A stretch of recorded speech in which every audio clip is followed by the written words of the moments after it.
Hi everyone, I'm Megan and this is Beguiled by Books, where I share short book reviews across a wide variety of genres. Today I'm sharing my January 2025 reading wrap up. Let's get started. Okay, friends, before I get started telling you about my January 2025 reading wrap up, I have a big favor to ask of you.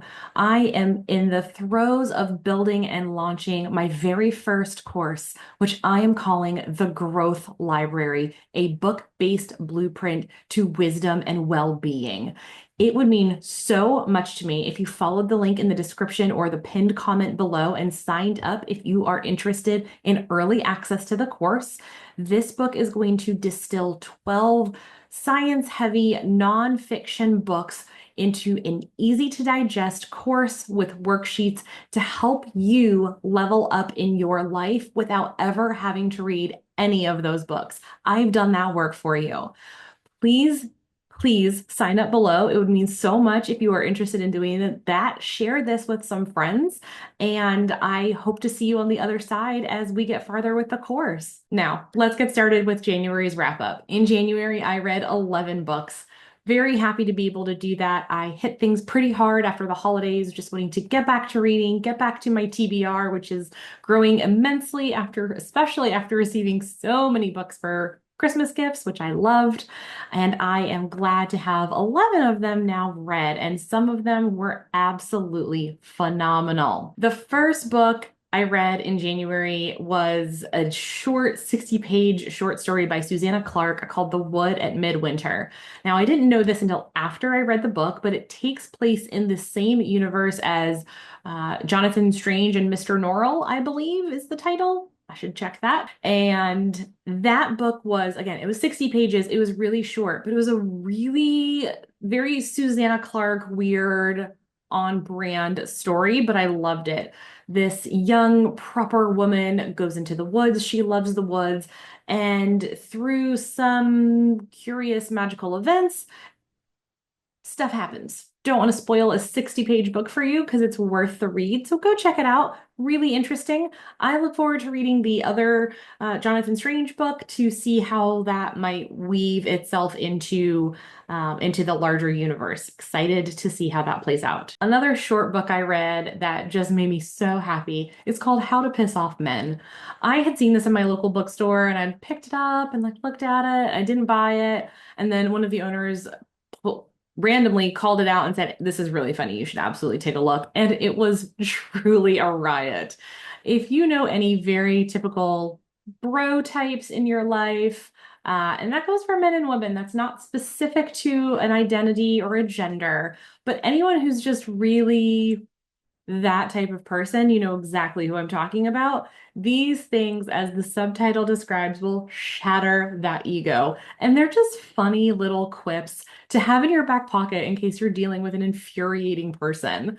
There are just some really great quips in here. You will love just flipping through this very casually, and it would make a hilarious gift to give if you've got anyone who needs a gift coming up soon. I read A Pirate's Life for Tea, which is the second book of the Tea and Tomes series.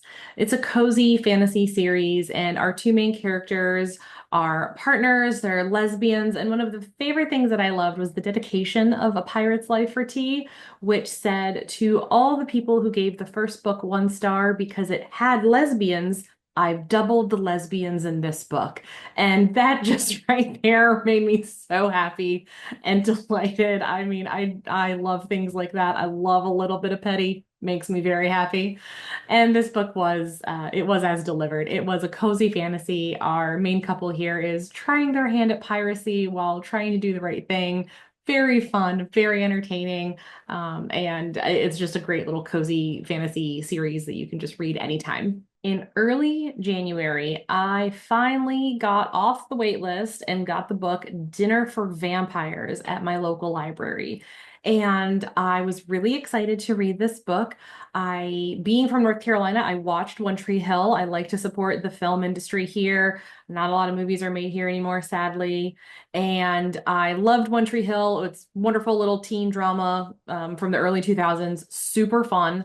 And the author of Dinner for Vampires was on that show. So I was quite curious when that world collided with her experience of being in an actual cult. Y'all know I love some cult books and wanted to see what that was all about.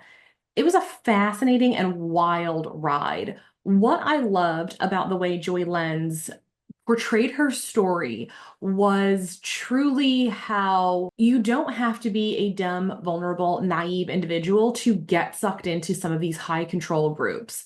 And it is not a failing of those who are embroiled in those groups it's not a failing of the individual person. There are so many psychological factors that come into play for those relationships to slowly manifest. People don't just wake up and say, I'm going to go join a cult most of the time. It happens over time and it happens through subtle psychological manipulation. And Joy Lenz does an amazing job setting the reader up to experience almost the same cadence that she did, and just kind of this subtle undermining of one's own psychology and one's own reality. Really excellent memoir, really excellent insight into how high control groups operate, even if they're not full-blown cults, and just a fascinating story overall. I would definitely recommend this book if you like cults, if you like memoirs, and if you like celebrity memoirs. I read Wreck the Halls, and this was so cute. A very Christmassy themed romance where boy meets girl, girl meets boy, age 16. One time they have a connection through their famous celebrity mothers, and they never see each other again until age 30 when through an interesting series of events, they are going to work together on a reality show to bring their mothers back together after not having spoken for decades. Really cutesy little story, a little bit of spice, and just a wholesome, sweet, just delightful. Well, it's not that wholesome. Let me retract that. But a fun, cozy Christmas novel, and you'll love it. Just the characters are sweet. I enjoyed it very much.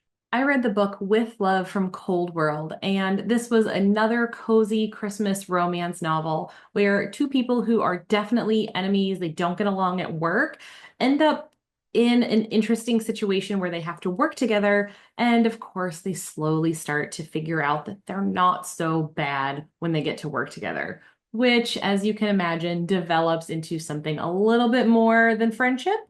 And then that's where the story really takes off. Sweet, cozy novel. I really liked the diversity in this book. I liked the character development. It was a really good one. I liked the characters seemed much more well-rounded and three-dimensional than a lot of these types of romance novels.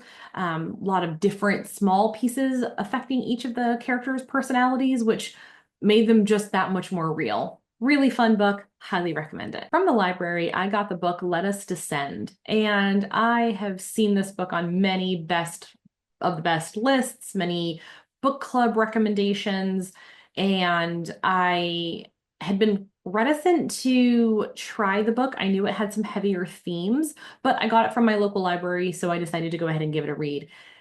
It's heavy. It is a heavy book, incredibly well written. The prose is gorgeous. I didn't rate this book very highly because I found myself too confused and having to read and reread passages multiple times.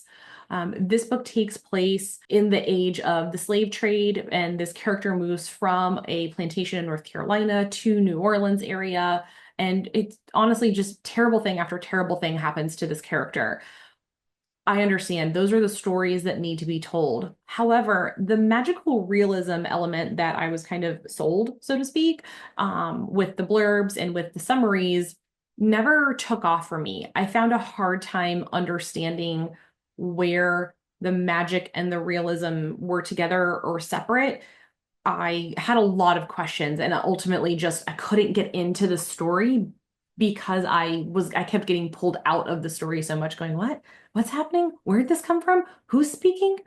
It was just a little hard for me. I know that's not the popular opinion. And again, the prose is incredible. The imagery is incredible, but it just wasn't the right book at the right time for me. A big thing happened on January 21st, 2025, and the book Onyx Storm by Rebecca Yarros came out. And that book is part of the Empyrean series. That book is part of what we know as the Fourth Wing series collectively. Hotly anticipated book, and I was absolutely the one to pre-order multiple copies, get all the versions that I could. I was very, very excited about this book. And I started it the day it came out, finished it the next day at 1:30 in the morning. Definitely a stepping stone book. I liked it. Don't misunderstand. I liked Onyx Storm. I'm sure there are going to be a lot of people out there who didn't like Onyx Storm, and that's totally fine. And I honestly get it. I did like Onyx Storm. It is clearly the middle book of a series. I think there are going to be 5 books in the series, maybe 6, but this is very clearly the middle book. You jump right in, you're left on a very, very big cliffhanger, and a lot of stuff happens in between. TBD on whether that stuff is important or not. I have a lot of mixed feelings that I haven't fully processed about Onyx Storm. I did like it. It held my attention very well. It was a very fun ride. I really want the 4th book now, which of course I'll have to wait a year or 18 months or something like that for. So TBD. A cute little small book I very randomly picked up at my local bookstore was called The Teller of Small Fortunes. And I know one of the owners of my local bookstore, she and I have very similar tastes. We do love a good cozy fantasy novel, and The Teller of Small Fortunes absolutely fits that bill. If you are looking for a cozy fantasy, this is a new one. I think it could be the first of a series. I'm not sure yet, but super sweet and cute. And just our main character, she finds friends, she kind of finds home as a nomad, finds herself, reconciles with family. It's a beautiful little story and it's super short. The action is very great and in there, it's not too much, but it's not in there just to be in there. Really well thought out book, and I just loved it, and I hope you love it too. Go out and read this one.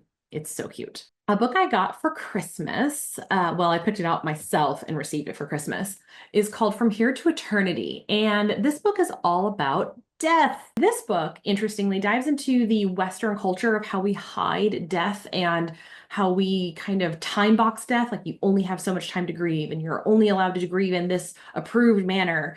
And the author, who owns a funeral home in Los Angeles and is a mortician, goes around the world experiencing different cultures from Colorado to North Carolina to Mexico to Japan and all over, learning about how these different cultures embrace death as part of the journey and embrace the dead and embrace the families of the dead when they are experiencing grief. It's a really fun book in a weird way because the author is a really great writer, very quippy, very cutesy, but also factual and empathetic. Loved how all of these worlds came together in a great story to help you better accept the inevitable and make a plan for what will eventually happen to all of us. I finished January with a book called Jaws, The Story of a Hidden Epidemic. This book is right up my alley in terms of health and wellness because it's all about our mouths and how we chew and how we hold our jaws and how the last 100 years of dentistry and orthodontia have really actually caused people problems because the way we currently do things can actually restrict our airways, cause snoring issues, cause sleep apnea. All of these other things lead to potential other problems and comorbidities. Really interesting and short book. I think it's like 250 pages, but it dives into a lot of the things that Breath by James Nestor talks about and Why We Sleep by Matthew Walker talks about. These 3 books I think you could easily read together, but Jaws will make you want to chew more gum and hold your jaw closer together, not let it hang slack, even if your lips are closed. Really small tweaks can help alter your palate and your facial structure for the better to help you improve those areas of your life. What did you read in January? Tell me some of your favorite books from this month. I really want to know. Drop a comment, Let me know. I'm going to add it to my TBR. Every book y'all have mentioned so far has made it to my TBR. Some I have read, and I am so excited to keep that up. Don't forget to sign up for the course that I'm developing below. It would really mean a lot to me. Again, I'm distilling 12 science-heavy books into a video-based course so you don't have to read the books and you can get all the wonderful nuggets and action items from that and apply it to your life. And as always, if you liked this video, found a book that you want to read, give me a thumbs up, and don't forget to subscribe if you haven't already. I hope you have an amazing day.